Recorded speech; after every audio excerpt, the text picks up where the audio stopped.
In this video, I'm going to show you a few things about making sketches in Inventor.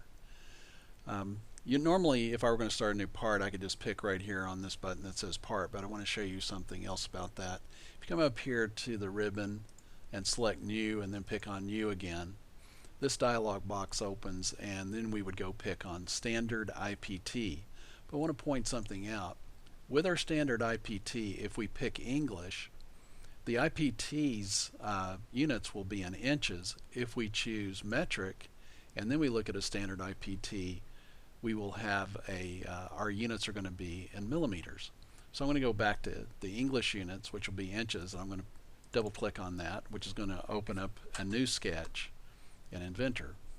Alright, so one of the things I like to do to sort of ground the sketch is place some geometry into the sketch plane.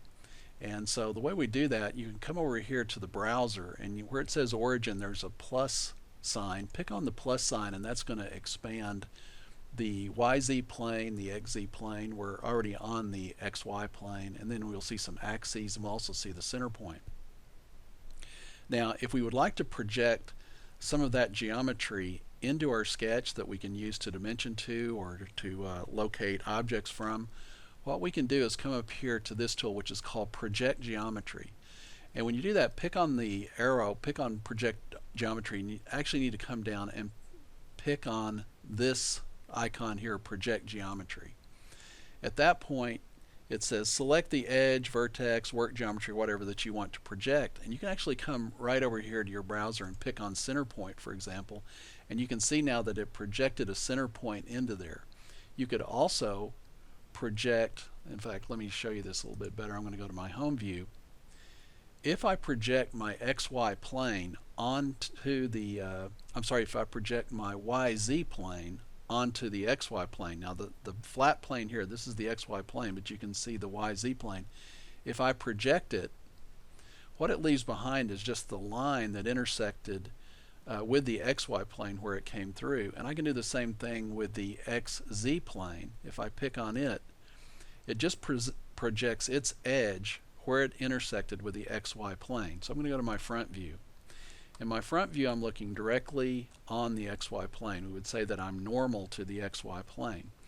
If I go up to my home view, it puts me in an isometric view relative to my XY plane. And remember, this point right here where I projected the center point, that's actually the origin point, which we normally think of that as its coordinate location is 0, 0. So I'm going to go back to the front view. Alright, so I'm going to place some geometry in here. I'm just going to place a rectangle on here, and you have a lot of different options for the rectangle. I'm going to use the 2-point rectangle. I'm going to pick on it, and I'm going to pick here, and I'm just going to move out and just pick again. And I didn't define that with any dimensions. Then I'm going to press escape. Now when I do that, you can see that I have this blue rectangle over here, and look what it tells me right down here. It's telling me that it needs 4 dimensions to completely constrain that piece of geometry. And you're like, well, what would those 4 dimensions be? Well, let's go up to the dimension tool. So I pick on dimension, and I just pick on the top line, move straight up and pick, and I'm asked to edit that dimension. I'm going to type 1. I'm going to press the green check, and I'm still in the dimension command. I'm going to pick here, and I'm going to come out to this side, and I'm going to type 0.5 and pick on the green check. And now I want to come down here, and look what it tells me, that I need 2 more dimensions to completely constrain this. And so you would think, well, I know the width and I have the height. What are the other dimensions that I need? Well, Inventor actually, what it's saying to completely constrain this, it would like to know how far it is above the x-axis to one of these points on the rectangle, and how far it is from the y-axis over there. So I'll show you how this works. If I go to the dimension option again, and I pick on the YZ plane, and then pick on this edge right here, I'm given a dimension that I can type in here. So I'm going to set that. I'm just going to type 0 and press enter. And now it says I'm down to 1 dimension down here. If I put another dimension in here, let's say from this line of the rectangle to this line down here and pick over there, and I can type 0 and press enter. And at that point it tells me that my rectangle is fully constrained. And notice this, the rectangle has changed colors, and it's changed to sort of this magenta purplish color. And when you have a sketch that's fully constrained, it will change from blue to this color that you're seeing on the screen right there. Now I'm going to do a couple of undos and undo a couple of things that I just placed in there. I'm going to go back to my front view again. I'll do some more undos. Alright, so another way that I could have constrained this very easily to where my origin is located, since I've already got these two dimensions on here, Inventor gives us some constraints. And one of the constraints we have is called coincident. If I choose coincident, what it wants to know is if I were to take this point here and then choose a point like my origin point, it would make those 2 points coincident, which means that they are located at the same location. And now, because I've located that lower left corner of the rectangle at my origin, again it tells me that it's fully constrained. So I'm going to do an undo and let that go back up there the way it was. Another way I could constrain this to my origin, this time rather than really trying to constrain it to the origin, I'm just going to constrain it to my axes that I have in here, is to use a different constraint, and this one is called collinear.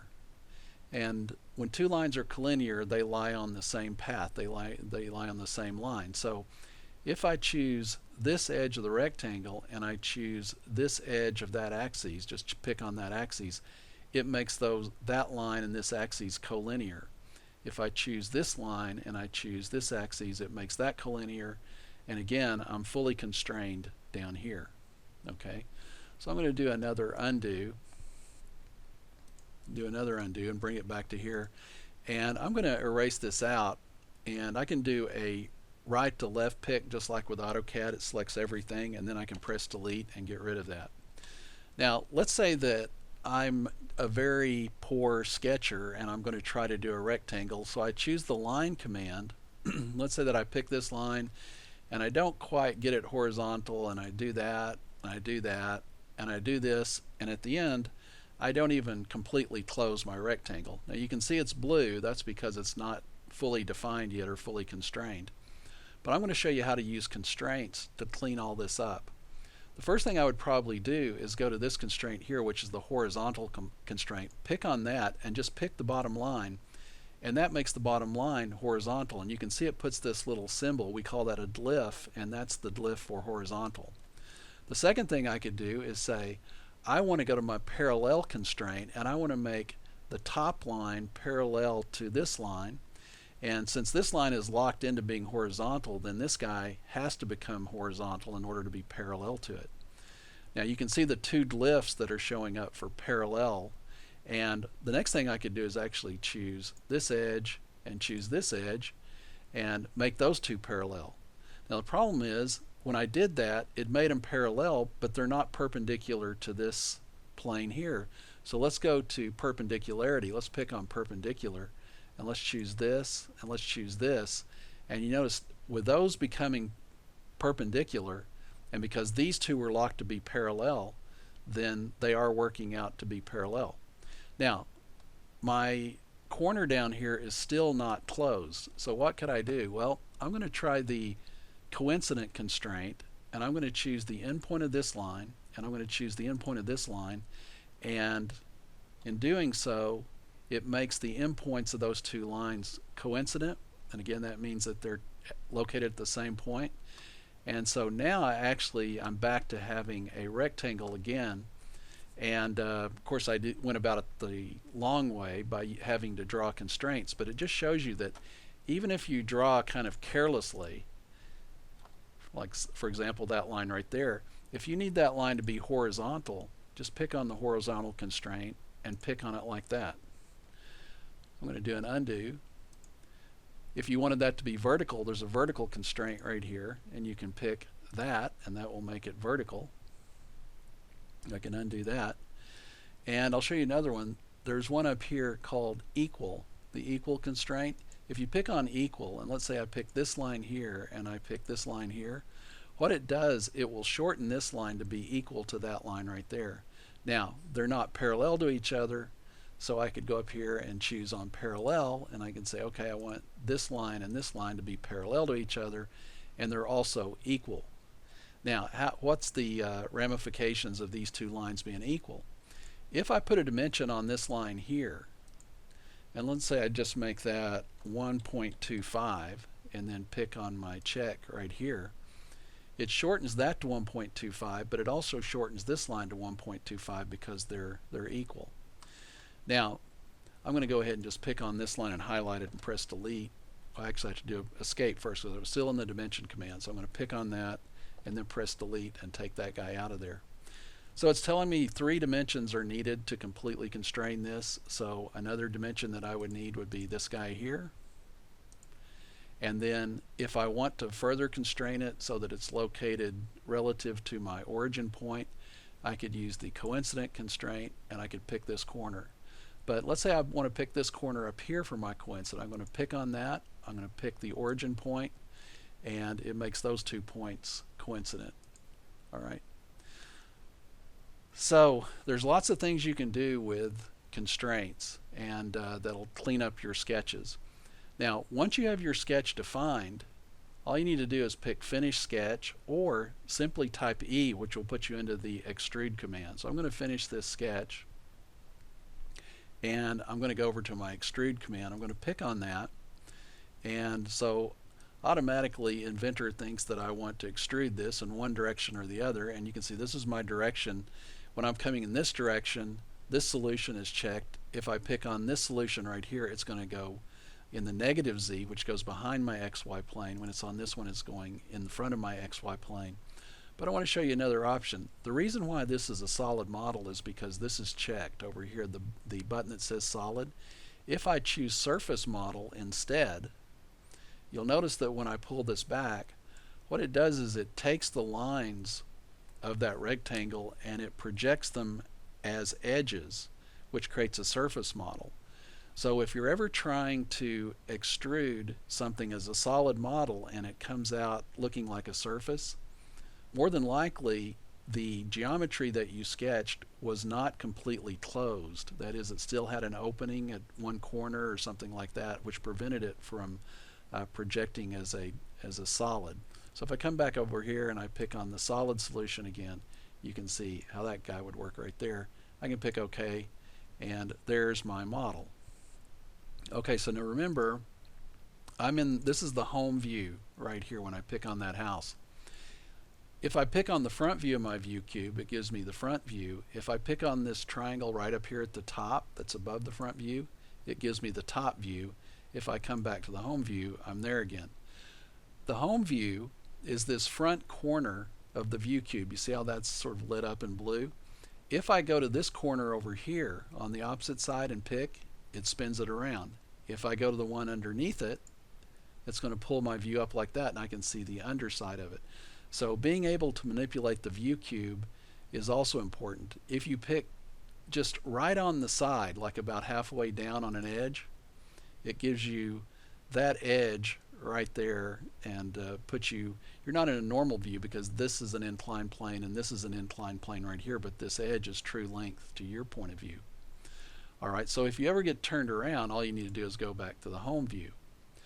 If you want to redefine your home view, let's say that you want this to be your home view right here, simply move your mouse over here onto the view cube and right click your mouse and select set current view as home, and generally when you do that, you'll pick fit to view and pick that. So now if I change my view and I'm working on this side and then I realize I need to come back to my home view, I pick on home, it brings me back to the newly defined home view. I'm going to press escape. So that's kind of the basics, some of the basics of sketching. Let's look at another one. I'm going to actually going to delete this sketch that I have right here. I have an extrusion. I'm going to go over to here to the extrusion. I'm going to right click on it and I'm going to pick delete, and it's going to say, do you want to additionally delete the consumed sketch? Well, the consumed sketch is the rectangle that I drew, and I'm going to pick OK and say that I want to get rid of that sketch. So I'm going to come over here to my sketch tab right up here, and I'm going to pick Start 2D Sketch. And that brings me back into where I have some options to which sketch plane, because Inventor doesn't know at this point, because I'm starting this new sketch and I had a part and it's kind of turned around. It's sort of like, what plane do you want to sketch on? When you move on to one of these planes, it tells you there's the XY plane, this is the YZ plane, and then this plane here is actually my XZ plane. And not only do they light up here, but you can see them in the tree. If you move your cursor over here, I call that a tree too, but it's also the browser. If you pick into the browser tree, as some people will say, you can see that light up. But normally we wanted to start our sketch on the XY plane, and so here's our XY plane again. We can go to Project Geometry, pick on Project Geometry.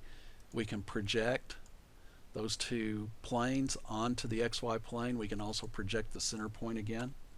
And this time what I want to sketch is a circle. When I pick on the circle option and I pick out here, you'll notice it's blue. I'm going to press Escape.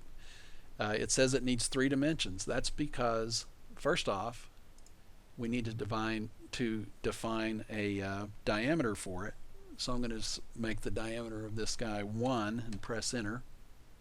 Alright. And at that point it tells me 2 dimensions are needed, and I could define those dimensions by dimensioning from this edge to the center and dimensioning from this edge to the center. Now you don't have to do that, but if you dimension those, it locks the circle into place so it can't move around. It's fully defined at that point. Okay, so since I've done that, I'm going to draw a rectangle and I'm going to overlap that rectangle. Now, the trim command, which is right here, allows you to come in and trim and turn this entire thing that you have here into one sketch. So just like in AutoCAD, we have a trim command. Now it's telling me that there's 6 dimensions needed, and again, as I go through here and start placing dimensions, I'm just going to pick the check button here instead of taking the time to define all those guys. Every time I check, it tells me there are fewer dimensions needed. Now, the last 2 dimensions that are needed should be the location from the origin to some point on my sketch here. And so I'm not going to put those in right now, but if this is a closed geometry right here, if I do Finish Sketch and I go straight to, let's see, I'm in my sketch, I just went to the home view here. What I'm going to do is just type E, which throws me into the extrude command. Because that's closed, it extrudes as a solid. If I tried to extrude it and then I get that shape right there, then I don't have closed geometry, and I need to go back and open up my sketch and repair it and make sure that all the corners are touching, they're all coincident, and I don't have any geometry overlapping other geometry or those sorts of things that can cause problems.